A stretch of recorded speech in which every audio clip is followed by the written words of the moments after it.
As the Philippine Navy steadily pushes forward with its long-term modernization roadmap, one of the most quietly significant developments is unfolding not in local shipyards, but across the waters in Surabaya, Indonesia. At PAL Indonesia, assembly work is now progressing on what will become the Philippine Navy's third landing platform dock, known during construction as LD-603, or more formally, LD Philippines. While this ship may not generate the same headlines as new frigates or missile systems, its strategic importance to the armed forces of the Philippines cannot be overstated. LD-603 is part of the Landing Platform Dock program originally contracted with PAL following the successful delivery of the Tarlac-class LPDs, BRP Tarlac and BRP Davao del Sur. Those two ships have already proven their value, serving as floating logistics hubs, disaster response platforms, troop transports, and command and control vessels during both military and humanitarian missions. Their operational success laid the foundation for confidence in PAL as a shipbuilding partner, and that confidence is now materializing in the form of this third unit.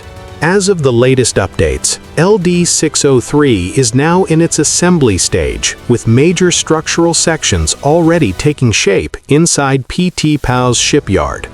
Hull blocks are being joined, internal compartments are being installed, and the overall form of the vessel is now clearly visible. This phase is critical as it marks the transition from individual components into a fully integrated warship, where systems, survivability features, and mission flexibility begin to converge. The expectation is that LD-603 will be completed and launched within this year, a milestone that will formally introduce the ship into the water for the first time. However, launching is only the beginning. Following that, the ship will undergo an extended fitting-out phase where sensors, communication systems, propulsion components, and mission-critical equipment are installed and tested. This process, combined with harbor trials and sea trials, is likely to occupy much of 2026, ensuring that the vessel meets both Philippine Navy operational requirements and international safety standards.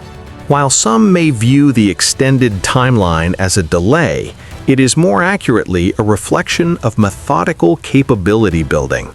Modern warships are no longer just steel and engines, they are complex systems of networks, sensors, and human integration. Ensuring that LD-603 enters service fully capable, well-tested, and properly crewed is far more valuable than accelerating delivery at the expense of reliability.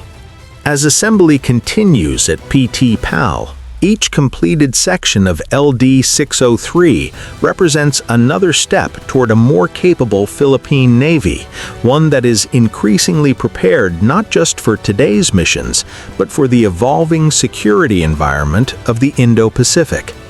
When this ship finally raises the Philippine flag, it will stand as a symbol of regional cooperation, strategic patience, and a clear commitment to maritime readiness. In the coming years, as LD-603 moves from launch to sea trials and eventually into active service, it will quietly take its place as one of the Navy's most versatile and strategically important platforms. Not a headline grabber, perhaps, but undeniably a cornerstone of the Philippines' modern naval force. And as the Philippine Navy continues its steady transformation, LD-603 reminds us that modernization is not just about acquiring new weapons, it's about building the platforms that allow a nation to protect its people, its territory, and its future across the seas. If you found this video informative, don't forget to like, share, and subscribe for more updates on Philippine defense and modernization. Thank you for watching. See you in the next video.